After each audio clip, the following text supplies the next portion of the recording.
میں نے کہا اللہ میں پریشان ہوں۔ اللہ نے فرمایا بے شک میں تمہارے ساتھ ہوں۔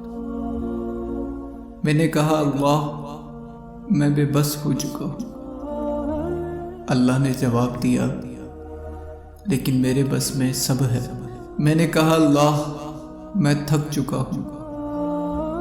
اللہ نے جواب دیا بے شک میں تھامنے والا ہوں۔ اور پھر میں نے کہا اللہ میں ٹوٹ چکا ہوں۔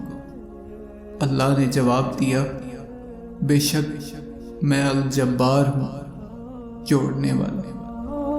اور جانتے ہو جب زندگی میں تمہیں ہر طرف بس مایوسی اور مایوسی مل رہی ہوتی ہے، جب تم ہر وقت بس اداس رہتے ہو، تو جان لو کہ اسی اداسی کے بعد، اسی مایوسی کے وقت تمہارا ہاتھوں کا اٹھ جانا بے وجہ نہیں ہے۔ یہ جو اللہ ہے نا، یہ تمہاری شہرک سے بھی زیادہ قریب ہے۔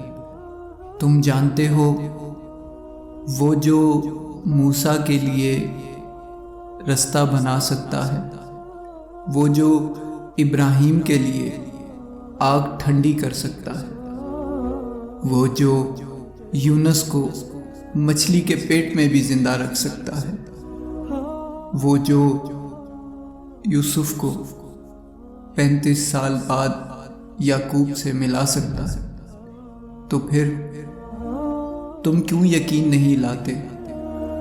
کیوں شیطان کے وسوسوں میں دھس کر اللہ سے نا امید ہو جاتے ہو؟ میں جانتا ہوں یہ باتیں تمہیں بلا وجہ لگ رہی ہوں گی۔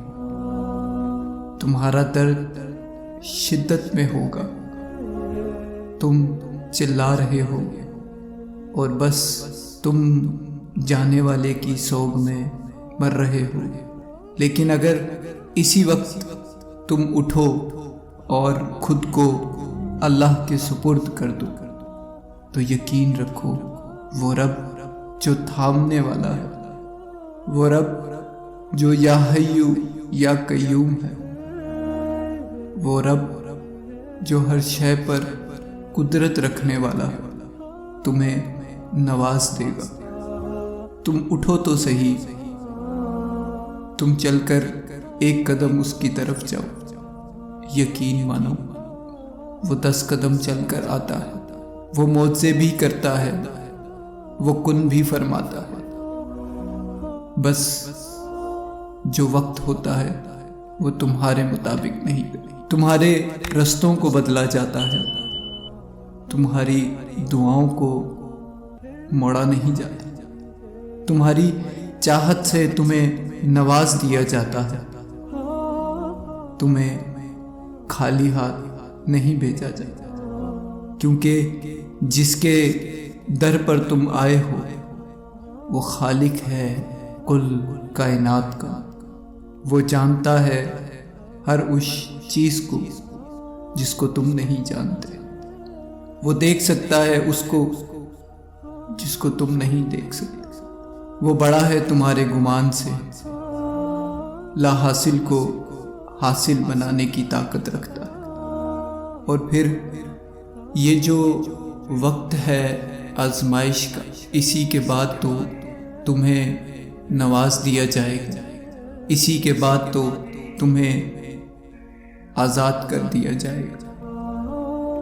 پھر جو نمازیں تم نے پڑھی، پھر جو سجدے تم نے آنسوؤں سے کیے، یقین مانو وہ رب تمہاری ان سجدوں کے بدلے تمہیں اتنا دے گا، اتنا دے گا کہ عنقریب تم خوش ہو جاؤ گے۔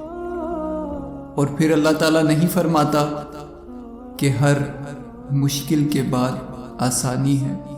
جان رکھو کہ وہ تمہیں آزمائش دینے سے پہلے تمہارے لیے اس آزمائش سے نکلنے کا رستہ بناتا ہے۔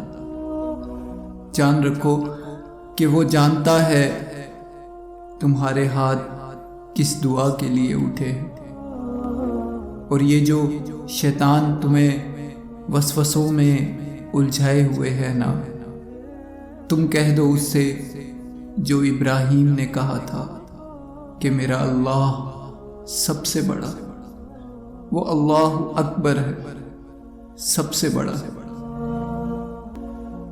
وہ وحدہ لا شریک ہے، وہ ہر شے پر قدرت رکھنے والا ہے۔ اور جب خدا تمہیں دن میں 5 وقت بلاتا ہے نا، تو وہ قبولیت کی طرف تمہیں آواز دے رہا ہوتا ہے۔ یہ ہم انسان ہی ہیں جو سمجھتے نہیں، یہ ہم گمان کر بیٹھتے ہیں کہ جو ہم کر رہے ہیں وہی ٹھیک ہے، لیکن جانتے ہو اللہ فرماتا ہے میں تمہارا گمان ہوں، تم جیسا میرے بارے میں گمان رکھو گے مجھے ویسا پاؤ گے۔ تو پھر تم یہ گمان کیوں نہیں کرتے کہ جو مانگا ہے اسی سے نواز دیے جاؤ گے، کہ جس کے لیے تڑپ رہے ہو اسی سے نواز دیے جاؤ گے۔ آؤ مل کر رب کی طرف لوٹ چلیں، آؤ مل کر رب کی طرف لوٹ چلیں۔